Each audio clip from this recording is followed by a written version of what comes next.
पूर्णिया सांसद पप्पू यादव को जान से मारने की धमकी देने वाला शख्स दिल्ली से गिरफ्तार कर लिया गया है। पूर्णिया पुलिस अधीक्षक कार्तिकेय शर्मा ने केहाड़ थाने में एफआईआर दर्ज कर जांच शुरू की थी। इस मामले में पुलिस अधीक्षक कार्तिकेय शर्मा ने बड़ा खुलासा किया है और दिल्ली से महेश पांडे नाम के एक शख्स को गिरफ्तार कर लिया गया है। वहीं पकड़े गए आरोपी महेश पांडे ने अपना जुर्म भी कबूल कर लिया है। आरोपी ने धमकी देने के लिए जिस मोबाइल और सिम का प्रयोग किया था उसे भी पुलिस ने जब्त कर लिया है।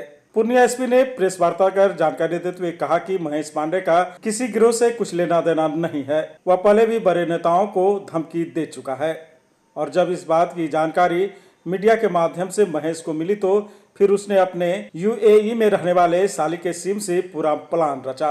पूर्णिया एसपी ने बताया कि इस मामले में जल्द ही और भी खुलासा किया जाएगा। उन्होंने कहा कि महेश पांडे की गिरफ्तारी दिल्ली से की गई है। गौरतलब है कि कुछ दिन पहले पप्पू यादव को लॉरेंस गैंग द्वारा सलमान खान को मिल रही धमकी को लेकर पोस्ट किया गया था। पोस्ट में उन्होंने लॉरेंस गैंग को चुनौती देते हुए उसके नेटवर्क को 24 घंटे में खत्म करने की बात कही थी। इसके कुछ ही दिन बाद पप्पू यादव को एक कथित कॉल आई थी जिसे उन्होंने खुद साझा किया था।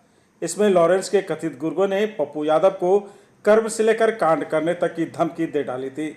कुछ दिनों से न्यूज़ में आ रहा था कि जो पूर्णिया के सांसद हैं माननीय श्री पप्पू यादव जी को धमकियां मिल रही हैं व्हाट्सएप के द्वारा और एक अन्य माध्यमों से। तो इसी में जो सूचना इकट्ठा हुई उसमें माननीय सांसद के द्वारा भी एक नंबर बताया गया जिस पे उनको कॉल आया था।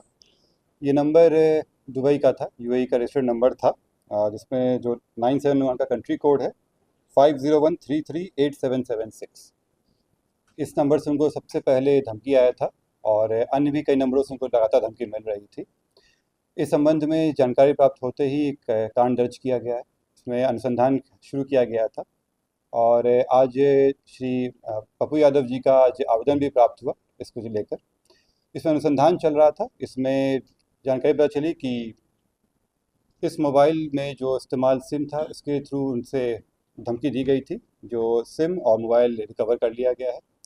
जो व्यक्ति थे ये दिल्ली के रहने वाले महेश पांडे, पिता कृष्ण कुमार पांडे, सेक्टर 4 नई दिल्ली के रहने वाले हैं।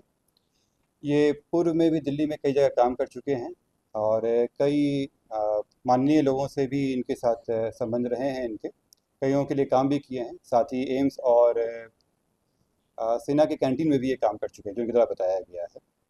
प्रारंभिक जाँच में अभी यही आया है और इस व्यक्ति को गिरफ्तार कर लिया गया है। अभी हम लोग रिपोर्ट प्रस्तुत करेंगे। बाकी रिमांड पे लेने के बाद अन्य पूछताछ की जाएगी। इसमें दिल्ली से की गई गिरफ्तारी। कोई गैंग में शामिल? इनके द्वारा जो अभी तक आया है उसमें गैंग का कहीं से कोई नहीं आया है। इनके द्वारा बताया गया है कि ये जो न्यूज़ में इनका स्टेटमेंट देखे थे माननीय सांसद जी का, उसके बाद इनको लगा कि चूँकि कुछ दिन से भी कुछ काम नहीं कर रहे थे तो इनको लगा कि इसमें किया जा सकता है। इनके भी संबंध कई लोगों से रहे हैं। माननीय सांसद के भी कुछ लोगों के साथ इनके कॉन्टैक्ट रहे हैं इसमें खुद में भी। तो अन्य जितने भी एंगल है उस पर हम लोग दिखवा रहे हैं इसमें। फिलहाल मैं आपको स्पष्ट कर दूं कि कई नंबरों से धमकी दी गई थी। जो पहला धमकी आया था जिसमें फ़ोटो भी शेयर किया गया था वो इसी नंबर से किया गया था, इन्हीं के द्वारा किया गया था। इसमें गिरफ्तारी हो गई है। अन्य मामलों में अभी अनुसंधान चल रहा है। ये तो दुबई का सर नंबर, ये दुबई का नंबर है। इनकी जो उनके द्वारा बताया गया कि इनकी जो साली हैं वो दुबई में रहती हैं। ये दुबई गए हुए थे और वहीं से ये सिम ले आए थे। संभवतः ये उन्हीं के द्वारा रजिस्टर्ड नंबर है। ये भी अनुसंधान का विषय है। ये ले आए थे और उसी पर नंबर चला रहे थे। कोई लॉरेंस बिश्नोई वगैरह कोई ऐसा कुछ नहीं, अभी तक कोई ऐसा एंगल नहीं आया जिसमें इनका जुड़ाव उस तरह से रहा। डीपी लॉरेंस बिश्नोई का लगा था? नहीं, ये डीपी नहीं लगाए थे, ये उनको फ़ोटो भेजे थे। ये व्हाट्सएप पे पहले इनको मैसेज किए, उसके बाद जब कॉल उनके द्वारा नहीं उठाया गया तो ये मैसेज किए थे और फिर जब बात हुई तब धमकी दिया गया था। कितने लोग गिरफ्तार? एक व्यक्ति गिरफ्तार हुए हैं। मैं अभी फिर से कह दूं कि अभी और लोग हैं और नंबर से भी कॉल आया था जिसके भी जाँच चल रही है।